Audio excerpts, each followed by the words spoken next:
Este es un mensaje del pastor John MacArthur, traducido y predicado en español para el mundo de habla hispana. Abramos nuestras Biblias juntos en el capítulo 24 de Mateo. Mateo capítulo 24. Este gran capítulo es el sermón mismo de nuestro Señor acerca de su segunda venida. Nos presenta a detalle los acontecimientos que rodean al regreso del Señor Jesucristo saliendo de su propia boca. Qué tremendo privilegio es estudiar este gran texto. Usted sabe, la gente en nuestro mundo siempre está esperando que venga un mejor día, siempre esperando un mejor tiempo, siempre queriendo ver que se alivien las aflicciones y problemas que plagan a la sociedad humana. Pero el mensaje de la Escritura es que antes de que llegue a haber un mejor tiempo, va a haber un tiempo infinitamente peor. De hecho, la sociedad humana tiene que esperar un tiempo que va a ser más severo que cualquier tiempo que jamás han conocido.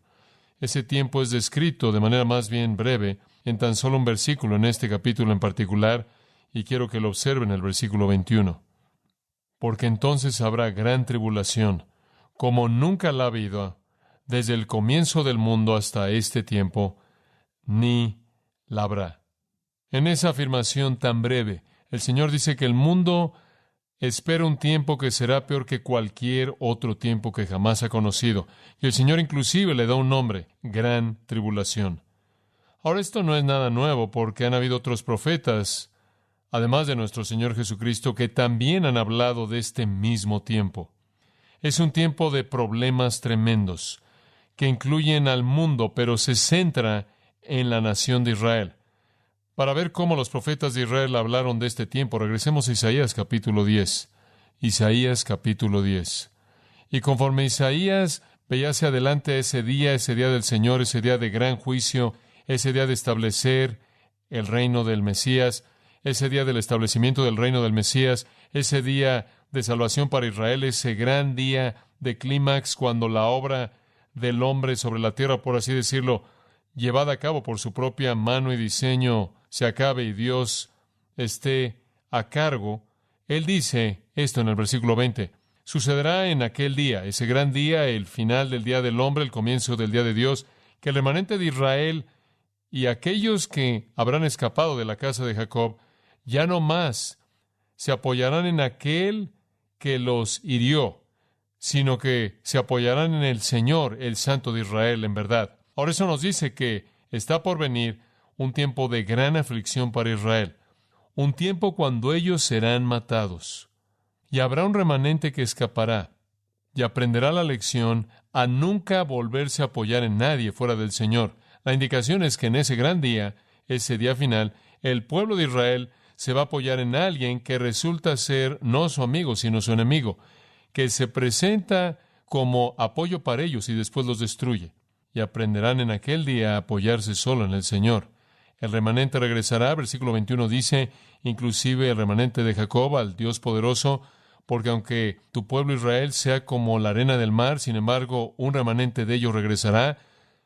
El fin definitivo decretado fluirá con justicia, porque Jehová, el Dios de los ejércitos, hará un fin definitivo. En otras palabras, en el tiempo del fin completo, en el tiempo del fin mismo, en aquel día del juicio, ese tiempo del establecimiento del tiempo de justicia del reino del Mesías, Israel va a enfrentar una traición enorme por parte de alguien en quien confiarán que resultará matarlos.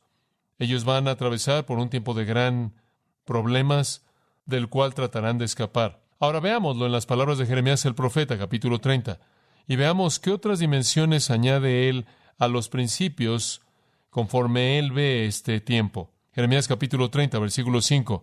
Porque así ha dicho Jehová, hemos oído una voz de temblor, de temor y no de paz.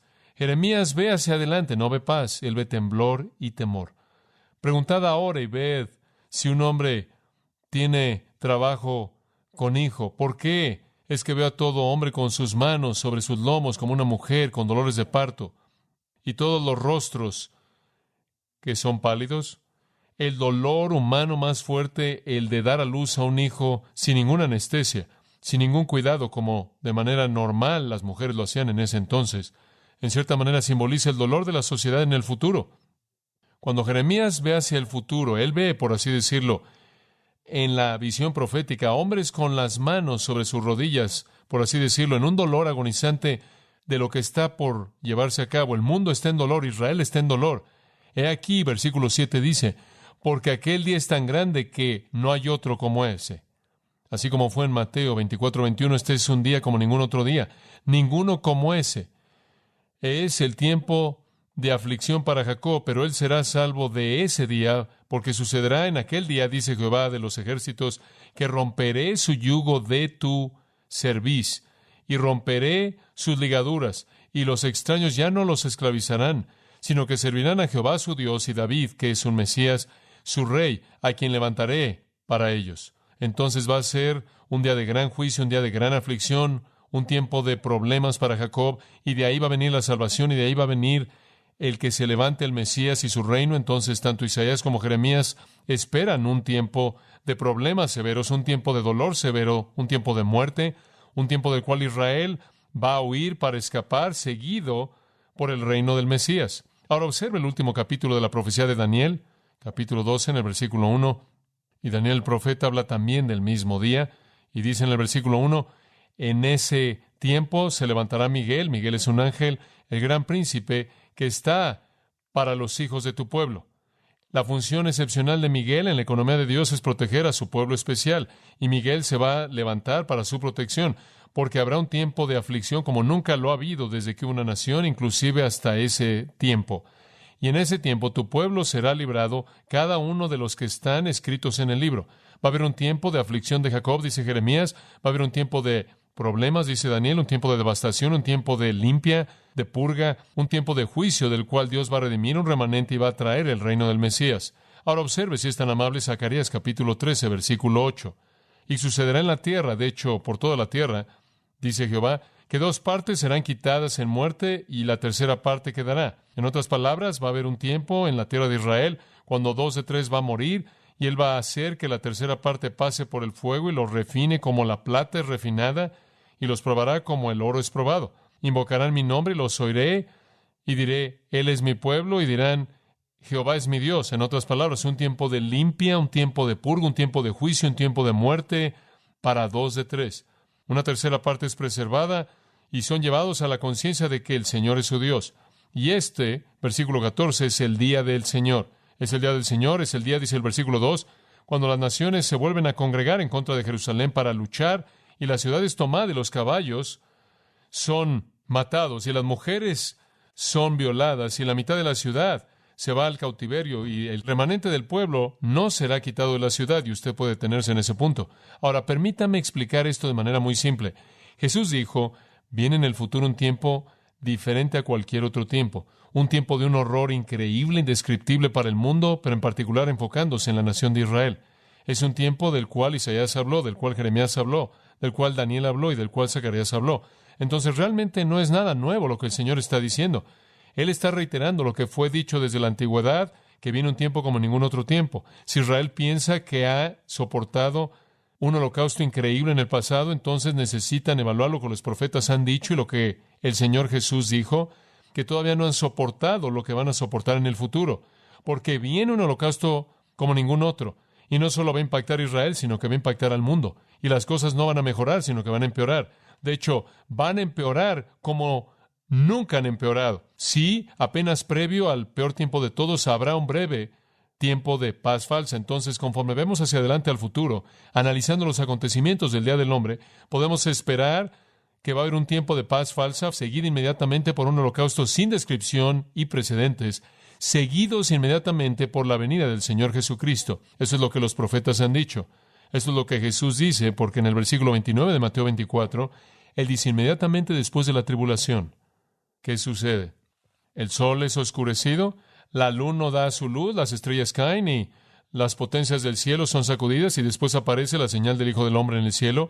Todas las tribus de la tierra lloran y ven al Hijo del Hombre descendiendo en las nubes del cielo con poder y gran gloria. Entonces, este es el tiempo apenas que precede a la venida de Cristo. Ahora es imposible no ver este retrato profético, esta cronología, tan simple como es afirmada aquí por nuestro Señor, por Isaías, Jeremías, Daniel y Zacarías.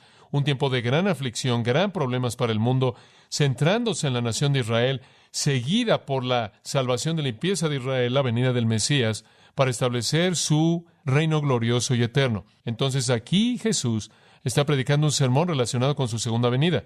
Es un sermón no solo acerca de su segunda venida, la cual aparece en el versículo 29, sino también acerca del tiempo antes de eso que él mismo llama en el versículo 21, la gran tribulación.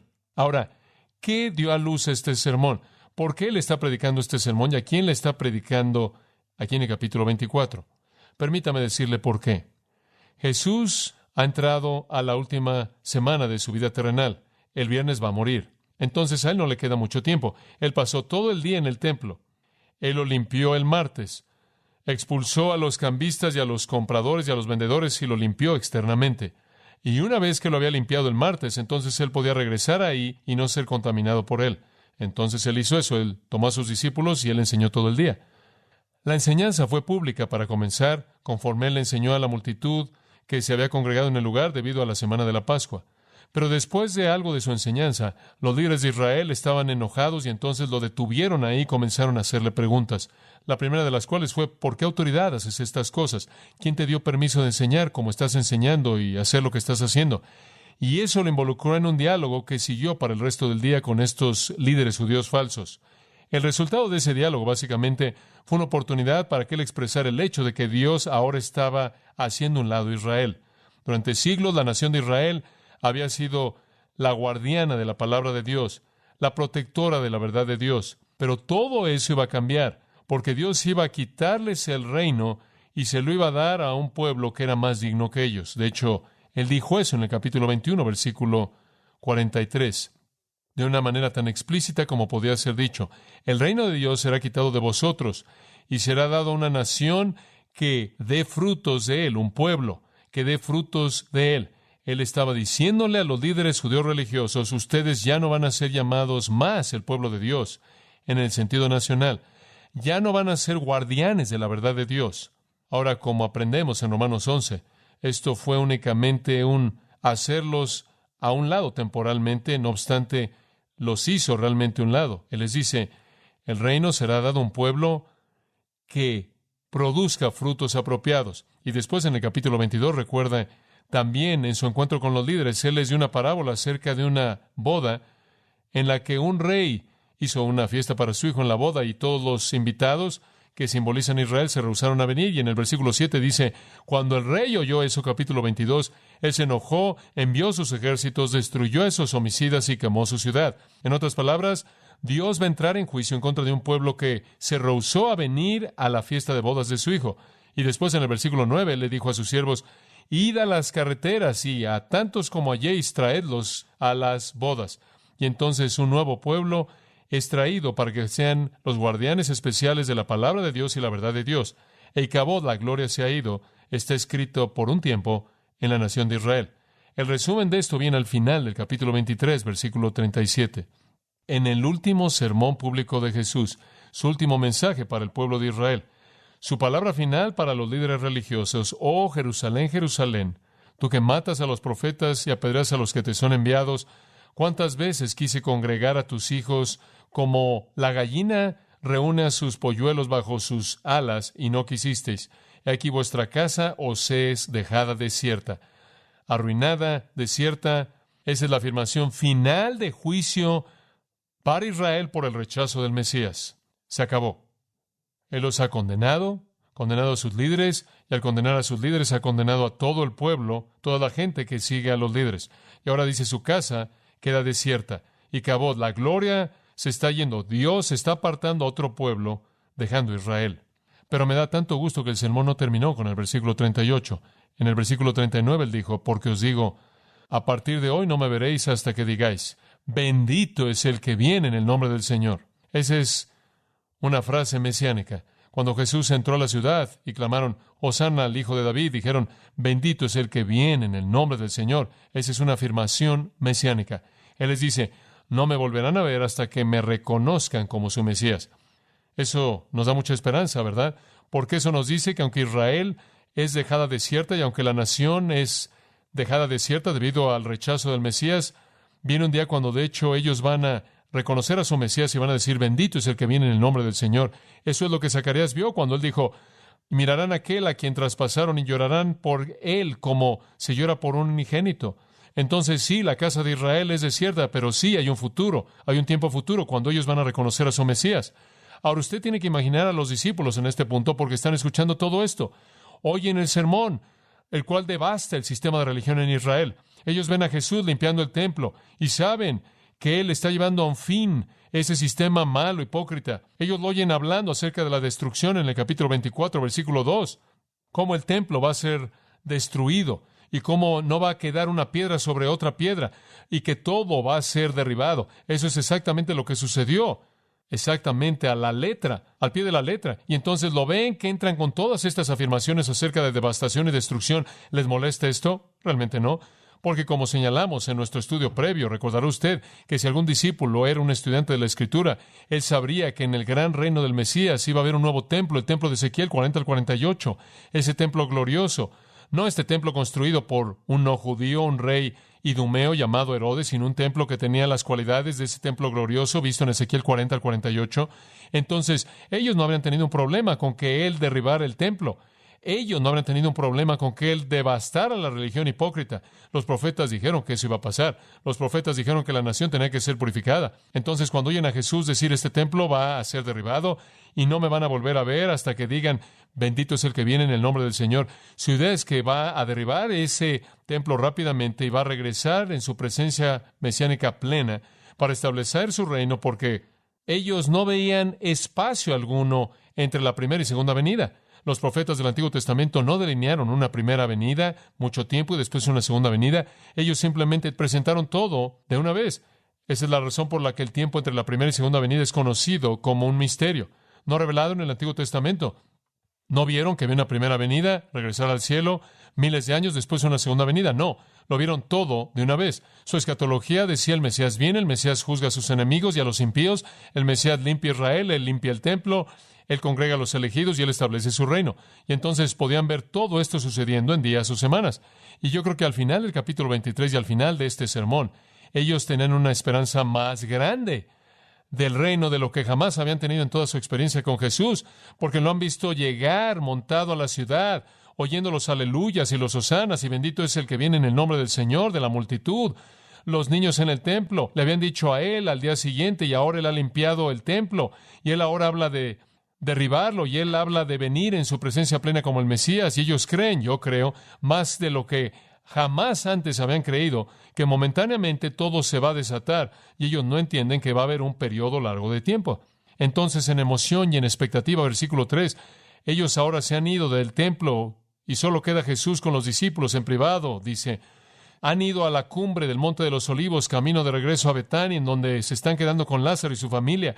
Y hoy se detiene en la cumbre del monte, se siente y le dicen, ¿cuándo serán estas cosas? Y usted puede apenas percibir la expectativa tremenda que esto tiene que venir muy rápido por lo que han visto en esa semana. Todo está cumpliéndose. Vieron al precursor, Juan el Bautista, después vino el Mesías. Él hizo los milagros, él enseñó, él predicó, y ahora él entra y vienen los aleluyas, los hosanas, y él ahora ha limpiado el templo, y él ahora habla de derribar este edificio del Idumeo, y debió haber significado que ese gran edificio exaltado de Ezequiel ahora va a ser construido, y él va a establecer su reino, y el pueblo va a decir, bendito es el que viene en el nombre del Señor. Y entonces dicen, ¿cuándo? Inclusive más adelante, en Hechos 1, dicen, ¿ahora vas a restaurar el reino? Ellos creían que era momentáneo, y no solo preguntan cuándo, sino en el versículo 3, ¿cuál será la señal de tu venida? La palabra venida, paruse, significa presencia. No quiere decir que ellos pensaban que él se iba a ir y que iba a regresar. Esto quiere decir que ellos pensaban que él vendría en su presencia plena. Paruse es presencia, la presencia plena de la gloria mesiánica. ¿Cuál es la señal de tu presencia y el fin de la época del hombre? ¿Qué debemos esperar? ¿Va a venir un ángel del cielo con una trompeta? ¿Qué es? ¿Es una reconstrucción cataclísmica del templo sobrenaturalmente? ¿Es que vas a derribar el templo? ¿Qué es? ¿Cuál es el acontecimiento que señala tu venida en presencia plena? Ahora, con esa pregunta, el Señor entonces predica el mensaje acerca de su venida. Y Él les da cosas que esperar, las señales que esperar. Y no para ellos, porque ya habrán muerto, sino a todos los que van a leer la Escritura. Y comenzando en el versículo 4, tenemos las señales de la segunda venida. Las señales de la segunda venida. Ahora, quiero añadir como una nota a pie de página aquí para que no se confunda, que el rapto de la iglesia no se explica en ningún lugar en Mateo 24:25. Eso no está aquí. Esperamos más adelante un entendimiento más pleno de eso. Este es un mensaje dado en el contexto de esos judíos acerca de la segunda venida de Cristo. El rapto es un tema que se presenta en las epístolas. Vamos a tratar con eso más adelante. De hecho, probablemente en este estudio en algún punto vamos a insertar algunas cosas de eso. Pero Él les está dando una descripción del tiempo de la segunda venida y las señales que llevan a ella. Ahora Él comienza en el versículo 4, dándoles una serie de señales generales que la gente que esté viva en la época futura debe esperar. Él no les dice qué tan futuro está. Él no les dice porque todo creyente siempre ha vivido con un sentido de inminencia, que Cristo puede venir en cualquier momento. Entonces Él no les dice en algún tiempo dado, Él simplemente dice señales. Ahora, por favor, observe, la primera señal es engaño, versículo 4, muchos vendrán y engañarán. Y el versículo 5 dice la misma cosa. La segunda señal es disensión, guerra, rumores de guerra y demás. Versículo 7, nación levantándose contra nación, reino contra reino. En tercer lugar, devastación, hambres, terremotos. La cuarta es profanación. Versículo 9, van a entregar a los santos. Quinta, deserción. Muchos de ellos van a ofenderse y van a traicionarse el uno al otro y se van a aborrecer unos a otros y demás. Y la final es declaración, versículo 14, la predicación mundial del Evangelio del Reino. Entonces Él dice, esperen el engaño, la disensión, devastación, profanación, deserción y declaración. Esas son las señales. Y cubrimos esas a detalle y les mostré cómo son un paralelo de Apocalipsis 6 al 19. Ninguna de estas sucedieron en la época de la iglesia. Ninguna de estas sucedieron en la destrucción de Jerusalén. Del versículo 4 en adelante no hay explicación de la destrucción de Jerusalén. Es absolutamente algo que no está en el texto. Y eso es sorprendente porque leí unos 12 comentarios esta semana. 11 de ellos meten la destrucción de Jerusalén ahí en algún lugar y el otro no está seguro. No hay referencia a la destrucción de Jerusalén aquí en el 70 después de Cristo. Esto es futuro, previo a la venida del Señor Jesucristo. La destrucción de Jerusalén fue un juicio para su propia época, por su propia razón, para la gente de esa época. No es el fin del siglo, no es la señal de la venida del Mesías, eso es futuro. Entonces, todas estas 6 cosas marcan el tiempo final. Y le mostré la clave de eso, versículo 8. Obsérvelo. Todo esto rodean al versículo 8 son el principio de dolores. Por favor, la palabra dolores no nos ayuda a interpretar este texto, si eso es lo que dice en su edición de la Escritura. Es dolores de parto, el término griego. Y recuerda que le dije, cuando vienen los dolores de parto, ¿vienen al principio del embarazo? ¿A lo largo del embarazo? No, todos vienen al final del embarazo. Y cuando los dolores de parto comienzan a venir, usted sabe que el nacimiento se acerca. Jesús deliberadamente escoge eso como dolores de parto, así como el profeta de la antigüedad vio a los hombres, por así decirlo, en dolores de parto, atravesando por las agonías que darán a luz el nacimiento del reino. Todos estos acontecimientos se apilan al momento mismo de la venida del reino y son paralelos a los sellos y las trompetas y las copas de Apocalipsis. Y usted recuerda que los sellos suceden en cierta manera, de una manera larga, un periodo de tiempo largo, y después las trompetas son más rápidas, y después las copas vienen en una sucesión muy rápida, conforme hay una frecuencia que se incrementa y una intensidad que se incrementa de esos dolores finales, como sucede en el nacimiento de un hijo. Entonces es un retrato vívido. Entonces todas estas cosas no tienen nada que ver con el rapto de la iglesia. No tienen nada que ver con la destrucción de Jerusalén. Tienen que ver con el tiempo de la tribulación y conforme se aceleran los acontecimientos dolorosos que dan lugar al establecimiento del reino del Mesías. Entonces Él les da este panorama general, de cosas generales. Pero Él sabe que eso no es realmente lo que están preguntando, porque su pregunta fue, ¿cuál es la señal? ¿Cuál es ese acontecimiento que dice que sabemos que aquí estamos? Porque podremos ver guerras, y podremos ver engaños y engañadores, y podremos ver a desertores, y podremos ver que el Evangelio está siendo predicado.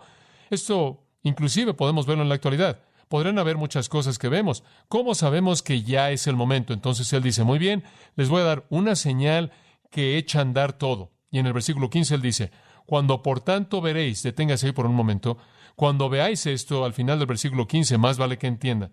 Entonces Él les ha dado algunas señales generales, los dolores de parto que resultan en el nacimiento del reino.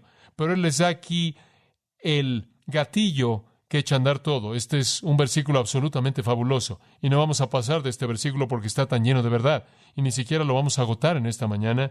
Pero es un versículo clave para entender esta transición de lo que él acaba de decir hasta el 14 a lo que él va a decir del 15 al 31. Es muy, muy clave. Ahora, cuando ustedes que estén vivos en ese día, y él usa el vosotros profético como lo señalamos en nuestro último estudio, cuando ustedes que estén vivos en este día vean esto, saben que están en la tribulación. Aquí está el gatillo que echa a andar los dolores de parto de los versículos 4 a 14 para que se desate sobre la tierra. Aquí está el acontecimiento clave. Dice usted, ¿cuál es el acontecimiento? Dice usted, ¿cuál es ese acontecimiento? Véalo. Por tanto, cuando veáis en el lugar santo la abominación desoladora de que habló el profeta Daniel, el que lee, entienda. Esa es la señal. Ahora, regresemos a Daniel 11. Quizás voy a entrar en mayor profundidad en esto para que pueda entender a dónde vamos. Ahora, en Daniel 11 conocemos una personalidad muy importante.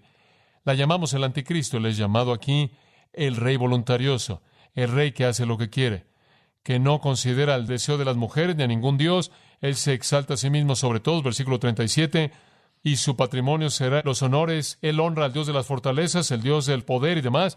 Y esta es una descripción del gran anticristo, el gran rey voluntarioso que hace lo que quiere, que él manifiesta su odio hacia el Dios verdadero y a su Cristo, y él establece su propio poder y su propia fortaleza. Y lo que sucede si usted une el retrato bíblico es que en Daniel 2 vemos que habrá en el tiempo final un levantamiento del Imperio Romano antiguo. La forma final del Imperio Romano tiene 10 dedos y Roma es reconstruida en términos territoriales.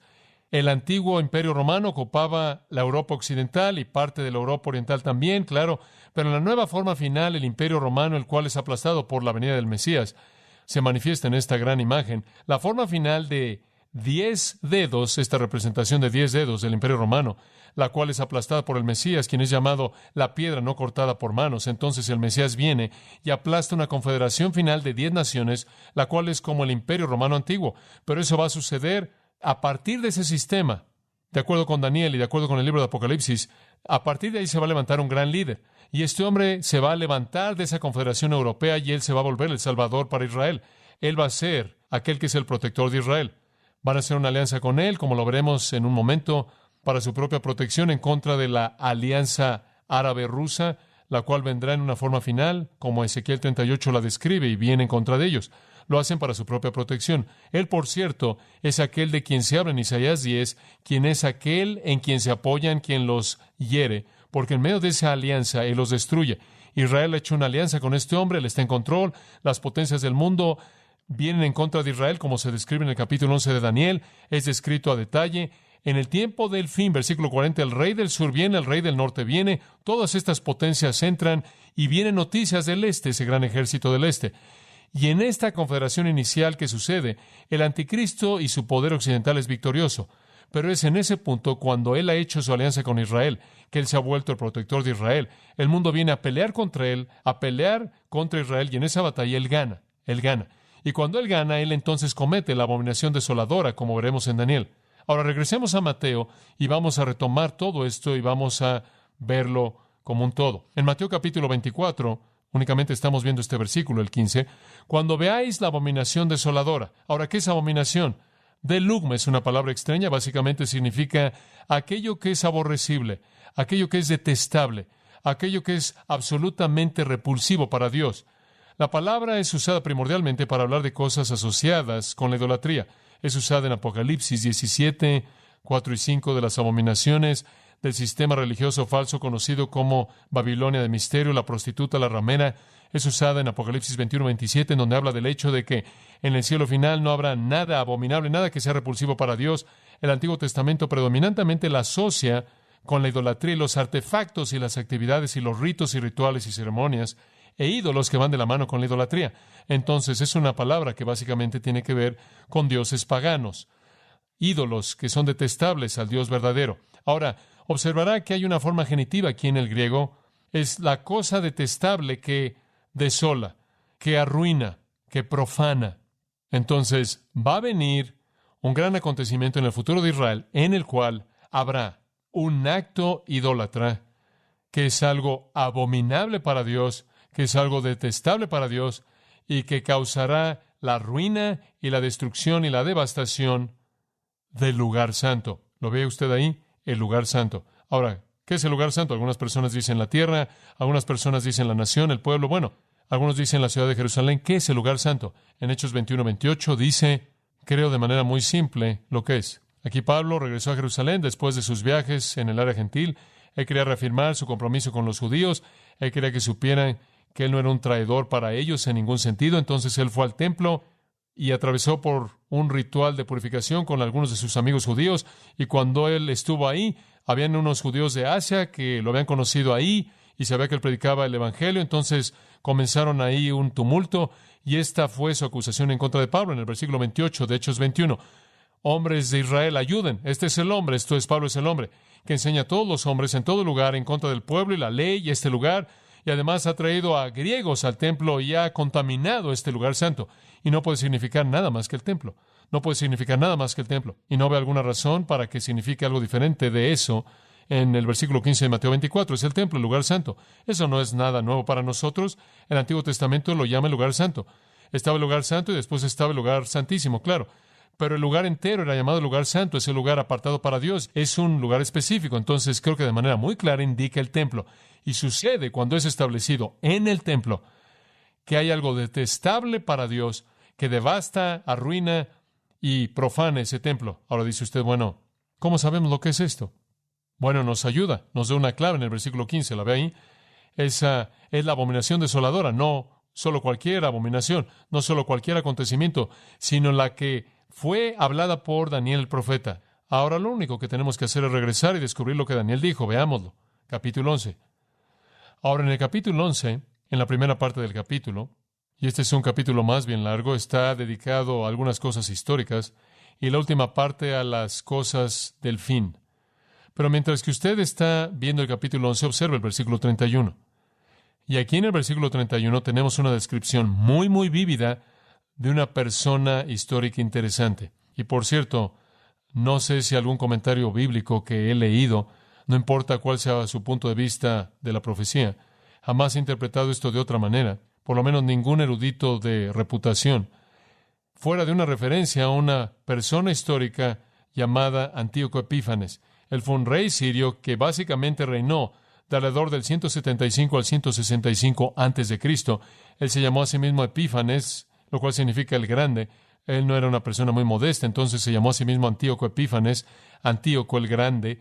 La gente lo llamó Antíoco Epímanes, lo cual significa maníaco. Entonces, supongo que no lo llamaron así de frente, pero así lo llamaban. Pero bueno, este hombre en particular es una persona muy interesante. En el versículo 31 habla de él, dice esto, y si usted estudia el texto entero, es claro quién es. La historia lo presenta de manera muy clara. Las fuerzas estarán por parte de él y contaminarán el santuario de fuerzas, quitarán el sacrificio diario y colocarán la abominación que trae desolación. Ahí está esa misma frase de nuevo. Él va a traer la abominación, una abominación desoladora. Esto es Antíoco Epífanes. Entonces aquí tenemos un retrato histórico de cómo va a ser la abominación del fin del tiempo. Él fue un gran perseguidor del pueblo de Israel. Si usted lee, si tiene una Biblia católica, o usted puede conseguir una apócrifa, usted encuentra en los libros de Macabeos, primero y segundo de Macabeos, si usted busca ahí, usted encuentra todo acerca de Antíoco, porque fue escrito en el periodo en el cual él vivió, un periodo de unos 400 años después de que Daniel profetizó y previo a la era del Nuevo Testamento. Pero si usted lee ahí que él trató de aplastar a la religión judía, y al hacerlo él mató a miles y miles de judíos, incluyendo hombres, mujeres, inclusive niños. Él, en el peor acto de lo que registra la historia judía, profanó el templo. Él abominó el templo al entrar ahí, matar un cerdo en el altar, y después metió puerco en las gargantas de los sacerdotes, y después estableció, levantó un dios en ese lugar. Una abominación, un dios griego. Creo que fue Zeus. Y entonces, este fue un tiempo, no solo un acto. Él colocó a Zeus ahí, y el templo fue profanado. Los judíos nunca regresaron, no querían acercarse a ese lugar, no querían acercarse a un lugar contaminado, y el sacrificio diario fue detenido de manera completa. Y eso es exactamente lo que el 11:31 de Daniel dice que él haría. Él vendría a contaminar el santuario, lo hizo, mató a un cerdo en el altar, quitó el sacrificio diario, eso es exactamente lo que sucedió. Ya no hicieron más sacrificios ahí, y el lugar fue tan abominable que se volvió desierto. Quedó desierto, los judíos nunca regresaron, y eso es exactamente lo que pasó. Y no fue cambiado, sino hasta la revolución macabea, que derrocó su poder y pudieron regresar a su religión. Ahora, ese sacrilegio cometido por Antíoco Epífanes en el segundo siglo antes de Cristo es una probada y un anticipo del tipo final de sacrilegio que será cometido en el tiempo del fin. Va a ser muy parecido, muy parecido. Daniel habla de ese allá atrás en Daniel capítulo 9. Entonces regresemos al 9. Por cierto, Daniel menciona la abominación desoladora 3 veces. 3 veces. Ahora, de regreso en el capítulo 9, y no quiero pasar mucho tiempo en esto, no tenemos el tiempo, pero en el capítulo 9 Daniel tiene una profecía tremenda de la historia de Israel redentoramente. Y él dice en el versículo 24 que 70 semanas de años, las semanas aquí son semanas de años, 70 semanas de años, 70 veces 7 o 490 años, están determinados sobre tu pueblo Israel, al fin de los cuales la transgresión es terminada, el pecado es terminado, la iniquidad es reconciliada, la justicia eterna viene, visiones y profecías son selladas, y el Mesías Santísimo es ungido. Ahora ahí está, 490 años hasta el final, 490 años hasta el reino del Mesías, cuando el pecado haya sido acabado y la justicia reine en el reino. Dice usted, wow, si podemos descubrir cuándo comienza, podemos descubrir cuándo termina. Bueno, podemos descubrir cuándo comienza en el siguiente versículo. Entiende que desde la salida del mandamiento para restaurar y reconstruir a Jerusalén, ¿cuándo fue eso? Ese fue Artajerjes. Artajerjes en los 440 emitió un decreto para reconstruir el templo, para reconstruir la ciudad y dejar a los judíos hacer eso. Así es cuando comenzó. Y entonces usted puede comenzar a contar a partir de ahí 7 semanas. Eso es 69 semanas. Serían 69 semanas hasta el Mesías el Príncipe. 69 semanas hasta Mesías el Príncipe. Y ha sido calculado para ser exacto hasta el día mismo cuando el Mesías vino. Ahora, eso deja ¿cuántas semanas? ¿Cuántas quedan? Una semana. Esa es una semana y ese es el problema. Sabemos que las 69 terminaron cuando el Mesías vino, pero la 70ª no ha venido aún. Entonces tenemos un periodo de tiempo indeterminado entre las 69 y las 70. Ahora el versículo 27, ahí está un príncipe en el versículo 26 que vendrá en el futuro. Este príncipe va a venir y él va a traer desolación. Ahí está esa palabra de nuevo, significa ruina, devastación. Y él va a venir y va a hacer un pacto con Israel durante una semana. Y a la mitad de esa semana, él va a hacer que el sacrificio y las ofrendas cesen, exactamente como Antíoco Epífanes lo hizo. Y sabemos que esto no está hablando de Antíoco, porque todo esto está conectado a la venida del Mesías, ¿no es cierto? Todo esto está conectado al fin del pecado, y al fin de la transgresión, y al fin de la iniquidad, y al traer la justicia eterna y a la unción del Santísimo y el tiempo del reino. Entonces, va a ser en la segunda venida. Pero él va a llegar a la mitad de esos 7 años, los cuales van a ser 3 y medio años, 42 meses, 1260 días. Va a causar que el sacrificio se detenga y después él va a traer la abominación que va a traer la desolación. Ahí está la abominación desoladora. Y él va a hacer esto hasta la consumación y entonces aquello que está determinado será derramado sobre el desolador. En otras palabras, él lo va a hacer hasta el fin y el juicio final de Dios. Entonces el gobernante futuro, el príncipe, el rey voluntarioso, el cuerno pequeño, el anticristo, la bestia del mar, como usted lo quiera llamar, el hombre de pecado, el hijo de perdición, varios términos, él va a venir, él va a hacer un pacto con Israel durante esa semana final. Entonces lo que usted tiene es la venida de Cristo y apenas antes de eso usted tiene un periodo de 7 años. Ese periodo de 7 años es iniciado cuando Israel hace un pacto con este príncipe, este rey, quien es el líder de la Confederación Occidental, que será un protector para Israel. A la mitad de la semana, él se vuelve en contra de Israel, detiene sus sacrificios, levanta un ídolo en medio del templo, detiene toda su adoración, los hace adorar este Dios falso, este ídolo falso, abomina el lugar de tal manera que termina en ruina y los judíos no se acercan. Ahora vaya al capítulo 12 de Daniel. Escuche con mucha atención en estos últimos momentos. En Daniel capítulo 12, versículo 11, por favor, él lo vuelve a mencionar. Desde el tiempo de que el sacrificio diario se ha quitado, ahí está la abominación desoladora y la abominación que causa desolación es establecida. Observe, ahí es establecida, no sucede en un momento, se vuelve permanente. Esa es la razón por la que Mateo 24:15 dice, será establecida en el lugar santo. No es algo momentáneo, es algo establecido ahí. Lo que es una abominación que arruina el lugar y es hecha permanente ahí, se queda ahí. Entonces, desde el tiempo en el que el sacrificio diario es quitado y la abominación desoladora es establecida, habrán 1290 días. Dice usted, espera un minuto, desde el momento de la mitad, 1290 días, esos son 30 días más de los 3 y medio años. ¿De dónde salieron los 30 adicionales? Apocalipsis 12:6 dice que habrán 1260 días. Daniel dice 1290 días. ¿Por qué la diferencia? Creo que la mejor explicación es que es en esos 30 días después de que la tribulación ha terminado, que el Señor, cuando Él venga al Monte de los Olivos, como dice en Zacarías, crea un gran valle en el cual todas las naciones del mundo son congregadas y juzgadas. Y yo creo que Daniel nos ha llevado 30 días más para darnos ese tiempo en el cual se llevará a cabo el juicio de las naciones descrito en Mateo 25, conforme el juicio de las ovejas y los cabritos se lleva a cabo, en el cual todas las personas que todavía estén vivas en la tierra al final de la tribulación estén congregadas para que sean juzgadas por el Señor, para determinar si van al cielo o al infierno. Y es en ese periodo de 30 días, el cual vemos aquí en Daniel, que es añadido al texto de Apocalipsis. Además, vea el versículo 12. Bienaventurado es el que espera y llega a los 1335 días. Ahora tenemos 45 días más. La gente bienaventurada va a durar 45 días más. Digo, si usted está ahí, entonces la implicación aquí es que un juicio ocurre en el periodo de 1290 días, y eso es lo que creo que está siendo descrito. Hay un periodo de 30 días ahí, durante el cual ese juicio de las naciones se lleva a cabo. Bienaventurados son aquellos que entran a los siguientes 45 días. ¿Qué es eso? Creo que el siguiente periodo de 45 días, que llega a ser 1335, es un tiempo de transición para el establecimiento del reino. El Señor establece su trono en Jerusalén. El Señor nos establece en lugares para gobernar, en lugares de representación, como emisarios por todo el mundo, y Él establece su reino. Comienza a traer a las naciones a Él, comienza a diseminar las reglas y los principios para el milenio mesiánico, y ese es el periodo de 45 días. Entonces Daniel ve la abominación desoladora. Después Apocalipsis nos lleva a 1260 días al fin de la tribulación, 30 días más para el juicio de las naciones, 45 días más para el establecimiento del reino milenial, y de ahí al reino. La profecía es tan explícita. Pero lo que dispara todo eso es la abominación desoladora, la profanación del lugar santo. Ahora dice usted, bueno, muy bien, entiendo eso, ¿pero qué es? Permítame mostrarle lo que es. Vaya al capítulo 13 de Apocalipsis. Y esto es tan específico como puede ser afirmado. Apocalipsis 13. Debemos darle un título por este mensaje esta mañana, hombre. Ahora en Apocalipsis 13 conocemos al anticristo. Él es la bestia y él se levanta. Y dice en el versículo 5 de Apocalipsis 13, y se le dio una boca que hablaba grandes cosas y blasfemias, y poder se le dio para continuar 42 meses. Ahí están esos mismos 3.5 años.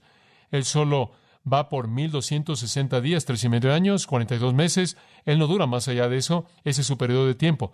Ese periodo de 30 días es un tiempo después de que la tribulación ha terminado. Entonces, por 42 meses, él blasfema. Como puede ver, él comienza con este pacto agradable de paz. Él hace un pacto. A la mitad él comienza su blasfemia. Él comienza a blasfemar a Dios. Él abre su boca, versículo 6, y blasfema en contra de Dios. Él blasfema su nombre, su tabernáculo y todos aquellos que moran en el cielo. Muy bien, él comienza atacando a Dios en ese punto a la mitad de la semana, y vemos específicamente cómo ataca. Observe esto. Él hace guerra con los santos, él los vence. Y poder les dado sobre toda lengua, tribu, nación, y todos los que moran sobre la tierra, ¿qué? Lo adorarán. ¿Qué es la abominación desoladora? ¿Quién es el ídolo levantado en el lugar santo? Es Él. Él se levanta a sí mismo como el ídolo. Él se levanta a sí mismo como el objeto de adoración mundial. Y después, comenzando en el versículo 11, usted conoce a su compañero, el falso profeta, que es otra bestia. Él viene y hace grandes señales y milagros. Al final del versículo 14, su trabajo consiste en llevar al mundo a adorar a la imagen de la bestia. Él da poder a la imagen, versículo 15, de tal manera que puede hablar y demás. Con toda la robótica que tenemos en la actualidad, eso ni siquiera sería un problema. Podría ser tan maravilloso que no sabríamos si de hecho fuera un ser humano. Después, de nuevo, podría serlo. Quién sabe qué cosas satánicas pueden salir de este tipo de situación. Pero Él hace que el mundo entero adore. Y aquellos que no lo adoraron, aquellos que no adoraron a la imagen de la bestia, van a ser matados. Ahora, ahí está la abominación. Antíoco Epífanes establece un dios griego. Este va a levantarse a sí mismo. Ahora usted entiende lo que está pasando. Conforme llegamos hacia el fin de la historia humana, Israel va a estar más y más en una posición vulnerable. Y para protegerse a sí mismos de ese holocausto que no quieren que suceda, van a alinearse con una potencia occidental europea aparentemente amigable, encabezada por un príncipe, un líder, un gran líder, un líder atractivo. Este líder en particular va a ser su fuerza, va a ser su apoyo, su ayuda. El mundo va a venir en contra de él, Israel, en un punto de su odio hacia Israel. Él los va a derrotar y en ese momento él va a mostrar su corazón real y él también va a apoderarse de Israel. Él va a profanar su lugar santo. Ahora, habiendo derrotado al mundo y habiéndolos tenido a todos a sus pies, Él se levanta a sí mismo para ser adorado. Él se vuelve ese Dios de todos dioses que el mundo debe adorar y establece la abominación desoladora. A partir de ese momento que Él establece eso y el sacrificio diario, el cual será en el templo reconstruido en ese entonces, se va a detener eso y el pueblo judío ya no se acerca a ese lugar. A partir de ese momento, la gran tribulación comienza. Dura 42 meses, 1260 días, 3.5 años seguidos por un periodo de 30 días de juicio y un periodo de 45 días de transición al reino milenial. Ahora, quizás hay otro pasaje que usted debería considerar, y es claro, la referencia de Pablo a este hombre, haciendo esto en 2 Tesalonicenses, en donde él dice que vendrá, en el versículo 4, exaltándose a sí mismo sobre todo aquello que es llamado Dios o que es adorado, de tal manera que, como Dios, se siente en el templo de Dios, mostrándose como Dios, y él viene en el versículo 9, con obra de Satanás, con todo poder, señal y maravillas mentirosas y engaño de injusticia y demás. Entonces él viene y de hecho se levanta como Dios. Ahora, esa es la abominación desoladora. Ahora, permítame tan solo concluir esto rápidamente. Escuche, quiero que lea algunas cosas de la historia contemporánea. ¿Qué va a llevar a Israel esto? Le voy a decir lo que es. Es su temor de Rusia y los árabes. Hablé con algunos de los líderes en Israel cuando estuve allí en el ejército, también que son maestros y demás, y temen a los árabes. No temen su capacidad física, no temen su capacidad mental. No confían en ellos porque saben que el odio es tan profundo. Temen a Rusia. Cuando parecen poder apoderarse de ciertas armas entre los árabes, siempre son armas rusas. Saben que hay una alianza árabe-rusa y saben que el odio es profundo. Y saben que ese es el enemigo al que deben temer. Y más están siendo rodeados por una alianza ruso-árabe. Me parece impresionante que en Ezequiel 38 la Biblia dice que en el tiempo final el rey del norte, Rosh, Rusia, va a venir contra Israel. Y aliado junto con el rey del norte será Persia. Ahora, la Persia antigua ocupa el territorio de 2 naciones contemporáneas, Irán y Afganistán. 5 años atrás no podía entender cómo Afganistán encajaba en esto. Ahora sé cómo. Afganistán ahora es ocupada por Rusia, controlada por Rusia. Libia al sur, no sabíamos hace unos años atrás por qué Libia estaba incluida en ese mismo tipo de profecía. Sabemos ahora con Gaddafi y ahora sabemos hacia dónde se inclina. Hay una alianza rusa que está circulando que presenta una amenaza tremenda para Israel. Y no entendemos eso, pero permítame ayudarle a entender esto. El experto islámico Lance Lambert ha dicho esto. El Islam tiene en su corazón mismo una creencia dogmática que debe triunfar. En últimas, aquellos que confiesan que Mahoma no es el profeta y que el Corán no es la palabra final de Dios son dignos únicamente de muerte. Los occidentales no pueden concebir de naciones que basan su política y programa enteros sobre la teología islámica. Pero eso es precisamente lo que está pasando en Irán, Libia y Arabia Saudita. Es lo mismo que vimos cuando se levantó el fascismo en Italia con Benito Mussolini o el levantamiento del nazismo en Alemania con Adolfo Hitler. No solo es ideológico, es teológico. Los musulmanes, de hecho, creen que su Dios les ha dado el arma del petróleo para ganar finalmente. ¿Puede usted no ver que Israel es una afrenta para el Islam? Una nación judía con un liderazgo judío, un ejército judío, es una obscenidad a los ojos del Islam. Esa es la razón por la que la Biblia dice que habrá guerra tras guerra, todas centradas en esos cuantos metros cuadrados de tierra en donde el templo estuvo una vez, en donde ahora está la mezquita de Omar y Al-Aqsa están en pie. ¿No es interesante que el presidente sirio Assad desarmó a todo hombre de la OLP que ha entrado a Siria? ¿Saben que están produciendo terroristas para el derrocamiento de todo el mundo libre en esta hermosa tierra del Líbano? La OLP ha establecido una base mundial para el terrorismo. De hecho, el Centro Mundial de la KGB para Terrorismo está en Beirut. Fin de la cita. Sabemos que el mundo islámico odia al judío y es una guerra teológica. Y esos soldados que están ahí me dijeron que es así de simple. Los tratados no significan nada, los pactos no significan nada. Si Alá dice mata a judíos, matan judíos. Y lo único que tiene que suceder es que alguien como Khomeini o alguien más se ponga de pie y diga, Alá dice maten judíos. No tiene nada que ver con promesas o nada más. Y el odio de Rusia es igual. Arkady Polishchuk es un judío ruso nacido en Moscú, fue educado en la Universidad de Moscú, su licenciatura fue en la filosofía marxista. Él se volvió un importante periodista soviético escribiendo para la Izvestia y Pravda.